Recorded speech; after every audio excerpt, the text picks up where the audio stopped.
তো গাইস এইখনত আপোনালোকে 900 সিসিৰ ইঞ্জিন পায় কাৱাসাকি Z900 এইখন সুপাৰ বাইক হয়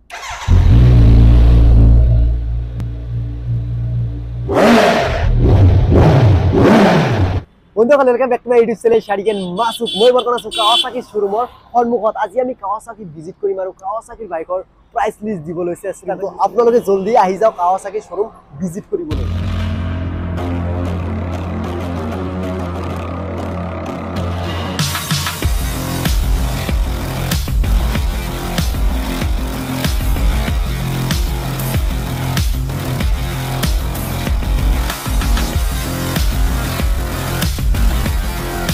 আজিৰ এই ভিডিঅ'টোত স্পেচিয়ালি আপোনালোকক মই কাৱাসাকিৰ দুখন বাইক দেখুৱাম যোৱা ভিডিঅ'ত আপোনালোকক মই ZX10 আৰু Ninja 300 দেখুৱাইছিলোঁ আজিৰ এই ভিডিঅ'টোত আপোনালোকক মই দেখুৱাবলৈ আহিছোঁ কাৱাসাকি Z900 এণ্ড কাৱাসাকি Ninja 650 তো প্ৰথমতে এইখন চাই লওক Z900 একদম মানে মজাৰ এখন নেকেড বাইক হয় ফ্ৰণ্টত আপোনালোকে দুখন ডিস্ক ব্ৰেক পায় এই চাওক ABS as a dual channel ABS front or আপোনালোকে LED headlight with LED DRLS সব আৰু LED ট্ৰান সিগন্যাল বৰ্তমান হেজাল লাইট অন হৈ আছে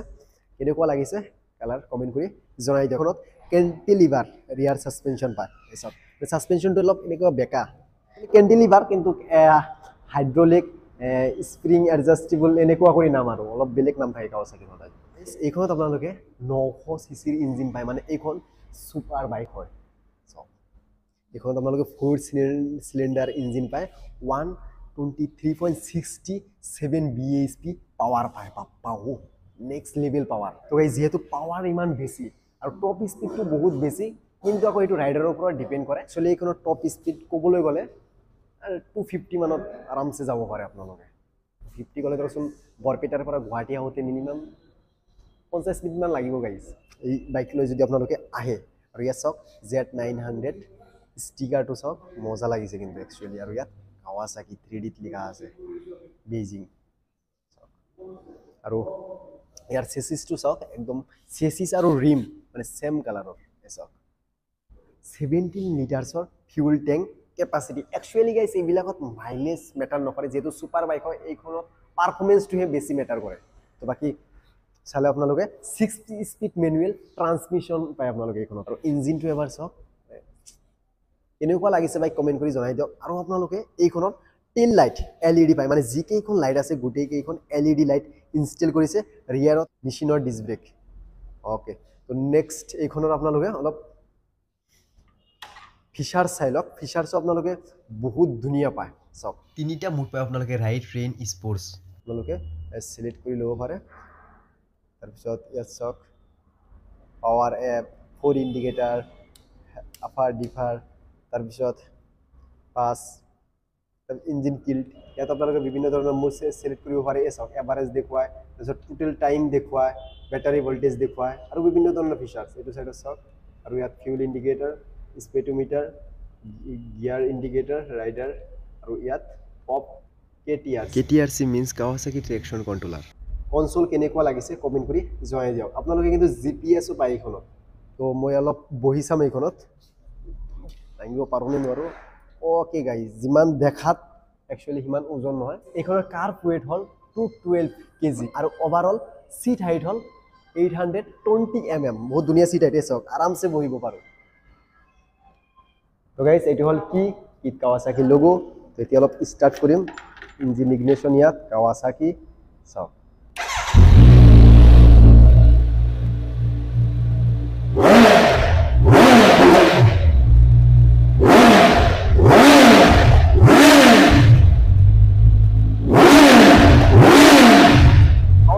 নিচিনা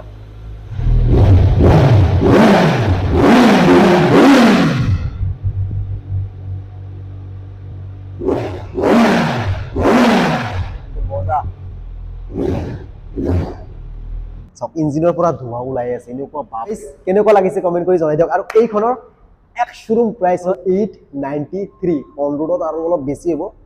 10-11 লাখ এনেকুৱা হ'ব আৰু approximately on road to গম নাপাও অলপ বেলেগ বেলেগ হয় হেকাৰণে মই on road কোৱা নাই আপোনালোক গুৱাহাটী কাৱাসাকি ভিজিট কৰক আপোনালোক কাৱাসাকি জি বাইক লাগে পাৰচেজ কৰিব পাৰে ইয়াৰ পৰা বাকি G900 খন কেনেকুৱা লাগিছে আৰু এইখনৰ এক্সজষ্ট সাউণ্ড কেনেকুৱা লাগিছে এইটো কমেণ্ট কৰি জনাই দিয়ক প্লিজ একদম আপোনালোকৰ কমেণ্টৰ ওপৰত কিন্তু মই এইটো বাইক দেখুৱাবলৈ আপোনালোকক মই চেষ্টা কৰিছোঁ আৰু ফ্ৰণ্টতো মানে সাসপেনশন পায় আপসাইড ডাউন বুলি কয় কিন্তু এই নামটো অলপ বেলেগ আৰু কাৱাসাকি যিবিলাক নাম অলপ বেলেগ থাকে সদায় সব নেক্সট আছে যেহেতু আপোনালোকে Z900 চালে অলপ নিনজা 650 চাই লওক এইখনো গাইজ বহুত মজাৰ এখন বাইক হয় KRT1 তাৰপিছত সেইখনৰ যেনেকুৱা আপোনালোকে কনসোল দেখা পালে এইখনত আপোনালোকে সেম কনসোল সেম ইয়াত ফিচাৰ্ছ পায় ইয়াতো মানে হেন্ডেলটো অলপ ডিফাৰেণ্ট ইয়াত অলপ ডিফাৰেণ্ট ইয়াত এলামো পায় কাৱাসাকি ৰেচিং টিম ওকে বাকি এইখনত আকৌ আপোনালোকে এক্সজষ্টটো তলত পায় চাওক তলত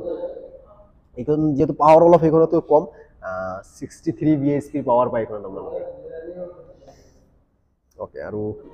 চেসিসটো 650 নিন Z650 যেনেকুৱা আৰু এইখনৰ চেসিস বা সাসপেনশন সেম বাকি কেনেকুৱা লাগিছে মোক ফ্ৰণ্টৰ পৰা কমেন্ট কৰি জনাই দিও আৰু এইখন আপোনালোকে ক্লাছ ব্ৰেক এডজাস্টেবল কৰিব ল'ব পাৰে ফ্ৰণ্টত আপোনালোকে দুখন ডিস্ক ব্ৰেক পায় আৰু ৰিয়াৰত আপোনালোকে নিচিনৰ ডিস্ক ব্ৰেক পায় তো এইখন অলপ মই ষ্টাৰ্ট কৰিম মানে ষ্টাৰ্ট কৰি আপোনালোকক মই এক্সজষ্ট শুনাবলৈ ট্ৰাই কৰিম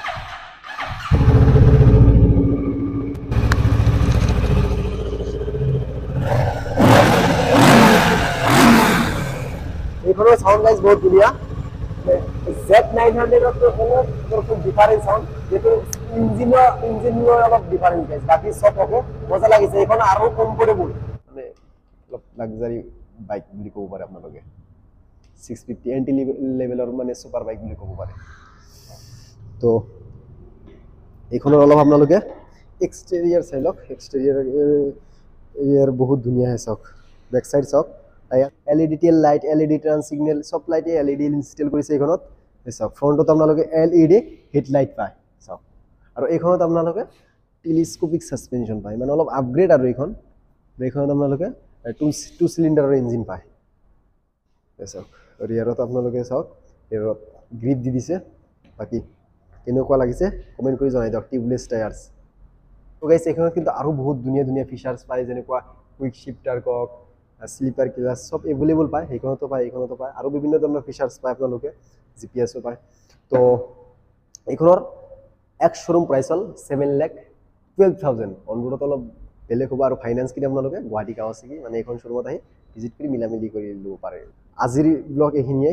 তো যদি ব্লগ ভাল লাগিছে তেনে লাইক কমেণ্ট শ্বেয়াৰ আৰু সাবস্ক্ৰাইব কৰক এনেকুৱা ধুনীয়া সুন্দৰ ভিডিঅ' চাবলৈ সাবস্ক্ৰাইব কৰক